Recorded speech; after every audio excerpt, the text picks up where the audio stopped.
तीसरा नाम आपने चुना है कोटक इमर्जिंग इक्विटी फंड का, तो ये मिड कैप श्रेणी का फंड होना चाहिए? जी, बिल्कुल, बिल्कुल। तो ये जो है राजीव जी, ये एक स्टेडी परफॉर्मर है मिड कैप कैटेगरी में। मैं फिर से एक बार ऑडियंस को ये बता दूं कि अ, ये मिड कैप कैटेगरी का फंड है, तो यहाँ पर जो है थोड़ा सा रिस्क एलिमेंट जो है वो बढ़ जाता है, क्योंकि मिड कैप फंड्स वो ऐसी कंपनीज में निवेश करने का निवेश करते हैं जहाँ पे वो एक्सपेक्ट करते हैं कि जो नॉर्मल, जो एस्टैब्लिश कंपनी या बड़ी कंपनीज है, उनके ग्रोथ रेट से ये कंपनीज ज्यादा फास्ट ग्रो करें। तो जहां पे भी फास्ट ग्रोथ की बात आए या एडिशनल रिटर्न्स की बात आए, तो कहीं ना कहीं वो एक रिस्क एलिमेंट आ जाता है। तो मिड कैप सेगमेंट एक ऐसा सेगमेंट है जहां पे रिस्क एलिमेंट आपका फ्लेक्सी कैप से थोड़ा ज्यादा हो, क्योंकि यहाँ पर जो इन्वेस्टमेंट जो होता है वो मिड और स्मॉल कैप कंपनीज में ज्यादा होता है। जैसे इस फंड की बात कर ले, ये फंड भी राजीव जी पिछले वर्ष हमारे रिकमेंडेशन में था, या फिर जो टॉप 5 पिक फॉर जो दिवाली जो हमने किया था उसमें ये फंड भी था।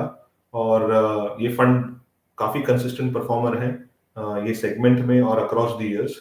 आज के समय में ऑलमोस्ट 96% इस फंड का इन्वेस्टेड है स्टॉक्स में, बाकी डेट में है।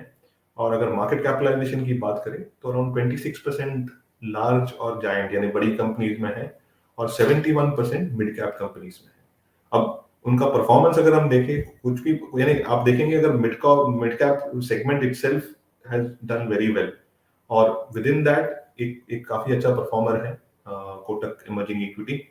खास करके जब मिड कैप हैज ग्रोन, पिछले पिछले 2 वर्षों में मिड कैप की जो ग्रोथ जो है वो काफी अच्छी रही है, खास करके पोस्ट कोविड अगर हम बात करें 2-3 साल में। अराउंड 80 कंपनीज में ये फंड जो है वो निवेश करता है, खास करके और खास करके मिड कैप स्पेस में ज्यादा है। और हो सकता है क्योंकि 80 कंपनी बड़ी लगे, अगर कोई भी हम अगर किसी का पोर्टफोलियो देख ले तो 80 स्टॉक्स बहुत बड़ा लगे, लेकिन ये फंड अराउंड 34,000 करोड़ का एयूएम का फंड है।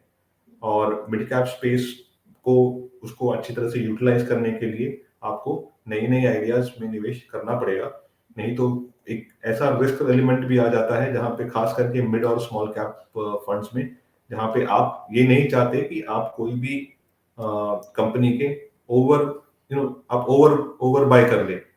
तो कभी आपको किसी टाइम पे भी अगर कोई पोर्टफोलियो को ट्रिम करना पड़े या फिर आपके स्टॉक्स को कम करना पड़े, और अगर आप बेचने जाओ तो खरीदने वाले बहुत कम मिले, तो ये सिचुएशन जो है वो कोई कोई म्यूचुअल फंड या फंड मैनेजर नहीं लाना चाहता। और नए नए आइडियाज ऑफकोर्स आते रहते हैं, क्योंकि एक प्रोफेशनल टीम और उनकी पूरी रिसर्च टीम जो है वो ऐसे इस पे काम करते रहते हैं। तो आज के समय में अगर मिड कैप कैटेगरी में अगर कहीं किसी को निवेश करना है, तो मिड कैप कैटेगरी में हमारा इस दिवाली, पिछले दिवाली में भी यही पिक था और इस दिवाली में भी यही पिक है कि कोटक इमर्जिंग इक्विटी एक अच्छा फंड है।